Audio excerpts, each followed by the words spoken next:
Hello friends, welcome back to my YouTube channel. मैं प्रीति आप सभी लोगों का अपने चैनल में स्वागत करती हूं। और जो भी ये मेरे ब्लॉग को नए देख रहे हैं तो प्लीज़ मेरे चैनल को सब्सक्राइब कर लेना, लाइक कर देना, कमेंट शेयर करना और ज़रूर बताना आपको ब्लॉग कैसा लगा। तो फ्रेंड्स, मैं इस ब्लॉग को स्टार्ट कर रही हूँ। मैंने एक वीडियो डाली थी अपने वीज़ा प्रोसेस को लेके और मेरी बिंदी और सिंदूर को लेके। जैसे बवाल किया गया था, बवाल नहीं पूरा तमाशा बना दिया गया था, उस चीज़ को मैं इस वीडियो में क्लियर करूँगी। और मैंने बताया था कि मैं वीज़ा के लिए गई हुई थी दिल्ली, और उस समय कोविड था, तो कोविड के बारे में तो ज़्यादा कुछ बताने की ज़रूरत है ही नहीं, क्या सिचुएशन थी। तो उस समय जब मैं गई एम्बेसी में, मैं पहुंच गई, मतलब मैं वेट कर रही थी अपने नंबर का। मुझे कुछ भी आइडिया नहीं था। मैं पहली बार इंटरनेशनल ट्रेवल करती, मेरा वीज़ा लग जाता तो मुझे फ़्लाइट का कुछ अंदाज़ा नहीं था। मैं पहली बार नहीं बोल सकते, मैं इसके पहले एक बार शादी के बाद हस्बैंड के साथ हनीमून पे फ़्लाइट से ही गई थी, लेकिन वो हस्बैंड के साथ गई थी। उसके बाद मैंने उस शादी के पहले फ़्लाइट पे भी नहीं बैठी थी। और उसके बाद मेरा फर्स्ट एक्सपीरियंस रहता कि मैं खुद आती जाती। बेटा, मुझे बहुत कुछ इसके बारे में नॉलेज नहीं थी, लेकिन वही है ना, अपने ऊपर जब पड़ता है तो इंसान सब कुछ सीख जाता है, सब कुछ करना पड़ता है। हाँ। तो फ्रेंड्स, वही सब बातें हैं, लेकिन यह है कि मुश्किलों का सामना बहुत करना पड़ा है, क्योंकि मैं गांव से थी। गांव में सारी चीज़ें, मतलब इतना वो नहीं रहता है, सारी चीज़ों का इतना छूट भी नहीं रहता है कि हर चीज़ देखना करना या बाहर निकलना था। हाँ, मैं पढ़ी लिखी ज़रूर थी। ऐसा नहीं था कि मुझे कोई चीज़ दिखता तो उस चीज़ को मैं ना जान पाती, लेकिन यह है कि हाँ, सीखने के बाद ही जान पाती, क्योंकि सारी चीज़ें लाइफ में पहले नहीं आ जाती। तो फ्रेंड्स, मैं पहुंच गई एम्बेसी। तो एम्बेसी पहुंचने पे मैं वेट करने लगी फॉर्म का। फिर वहाँ पे जाके मैंने पूछा, तो उन्होंने बताया कि अभी आपका नंबर आएगा, फिर आप अंदर जाना। फिर मेरा नंबर आया, मेरी बेटी का वीज़ा लगवाना था, उसका भी, उसको लेके मैं अंदर गई। मतलब अंदर जाने के पहले मैं एक चीज़ बताना चाहूँगी, एक लोग और अपनी बेटी का वीज़ा लगवाने के लिए 10 दिन से होटल में रुकी हुई थी वहाँ पे। तो रोए जा रही थी। तो मैं पूछ रही थी कि क्या हुआ, तो बोली बहुत टफ है यहाँ पे। मैंने बोला क्या हुआ, मतलब मैं भी जानना चाह रही थी अंदर क्या हो रहा है। तो बोली कि मेरी बेटी अभी सिक्स मंथ की रही होगी, मतलब वो बैठती नहीं, चलती तो नहीं थी, ये मुझे एकदम याद है, बैठ रही होगी, 6-7 मंथ की रही होगी। तो वो बता रही थी कि उसका हमको वीज़ा लगवाना है, और उसको बोल रहे हैं कि आइज पूरा ओपन होनी चाहिए बच्चों को, मतलब इतनी ज़बरदस्ती पूरी आइज ओपन हो। और वो जब बच्चे को, मतलब इतने सारे लोगों को देख रही थी ना, तो चिल्लाने लग रही थी। तो 10 दिन से होटल में ही रुके थे, उनका 2 बार कैंसिल हो गया था बच्चे की रोने की वजह से। उनको ये समझ में नहीं आ रहा था कि बच्चे को कोई कैसे हैंडल कर सकता है, कोई कैसे बोल सकता है कि एकदम आंखें ऐसी यूं सीधी होनी चाहिए, और यूं सीधी होनी चाहिए, और दोनों कान यूं दिखने चाहिए। बच्चा जरूर थोड़ा सा फेस इधर कर लेगा, इधर कर लेगा। आप देख लो ना, उसकी आंखें दोनों खुली हैं, दोनों ईयर उसके हैं। अब बच्चों के साथ तो कंप्रोमाइज करना पड़ता है, लेकिन नहीं, वहाँ कुछ भी नहीं होता, आपकी एक भी नहीं सुनी जाती। और अगर आप थोड़ा सा भी कुछ भी, अगर आप अपनी टॉपिक रखते हो या बहस करते हो, तो आपको बाहर भी निकाल दिया जाता है। मतलब आप कुछ भी अपना क्वेश्चन रख ही नहीं सकते। तो मैं भी गई अंदर, मुझे भी बहुत डर लग रहा था बाहर का, मतलब और सारी चीज़ें हैं, मैं किसी और वीडियो में बताऊंगी। मैंने लोगों से बात की, लोगों ने अपनी प्रॉब्लम बताई, ये इसमें बताऊंगी तो मेरा टॉपिक रह जाएगा, उन लोगों का ही चल जाएगा, तो उस चीज़ों को मैं बाद में शेयर करूंगी। तो मैं अंदर जब गई, तो मुझे पहली बात, उन्होंने इतने गौर से देखा, क्योंकि मैं ससुराल से यहाँ आई हुई थी।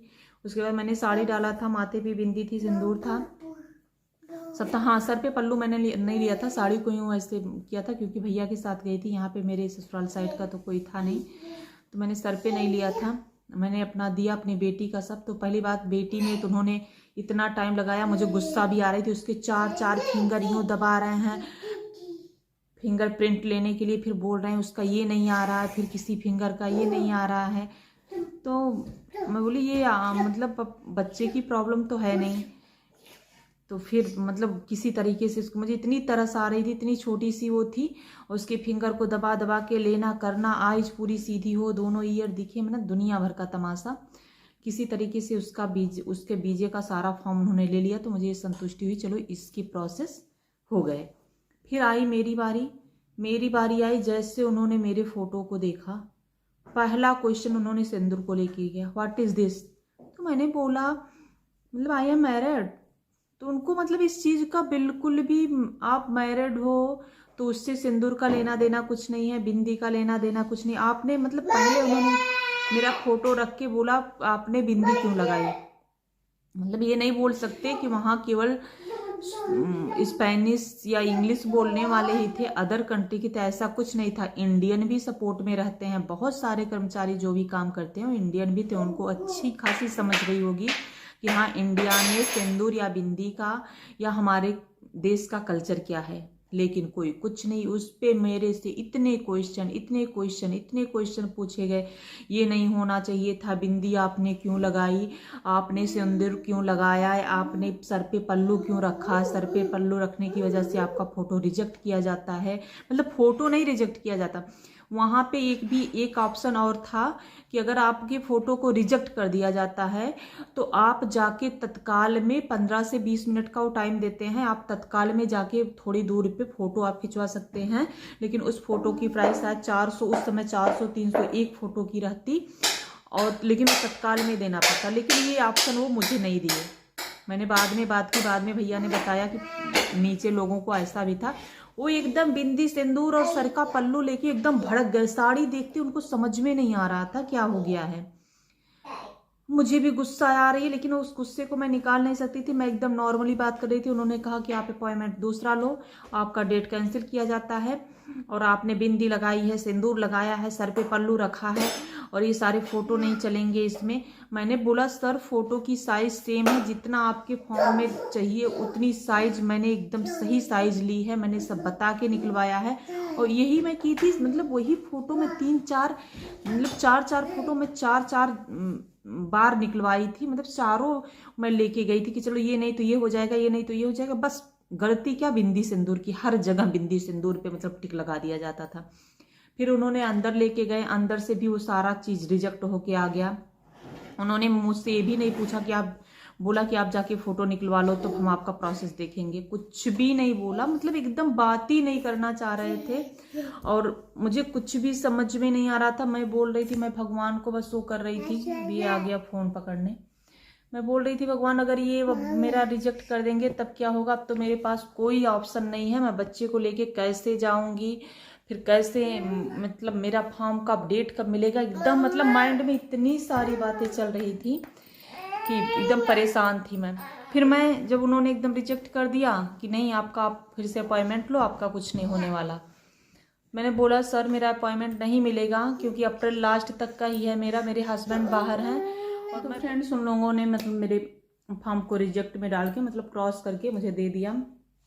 और मैं साइड में ही चेयर रखी थी, मेरी बेटी रो रही थी बहुत, तो वहाँ बच्चा रोना भी अलाउड नहीं था। अगर आपका बच्चा रो रहा है तो आप लेके बाहर चले जाओ। तो मैं उसको लेके बैठ गई। मैं बैठी रही 5-7 मिनट तक, मैंने कुछ नहीं बोला, मैं एकदम आराम से बैठी रही।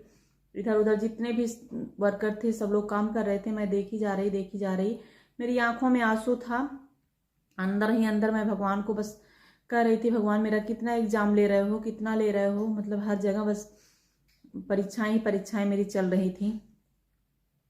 क्योंकि कोविड का टाइम था, हस्बैंड वहाँ फंसे हुए थे, वो आ नहीं पा रहे थे, यहाँ पे वीज़ा का प्रोसेस नहीं हो पा रहा था, बेटी का स्कूल का भी सारा था, सब कुछ डिले होता ही जा रहा था, मुझे कुछ समझ में नहीं आ रहा था।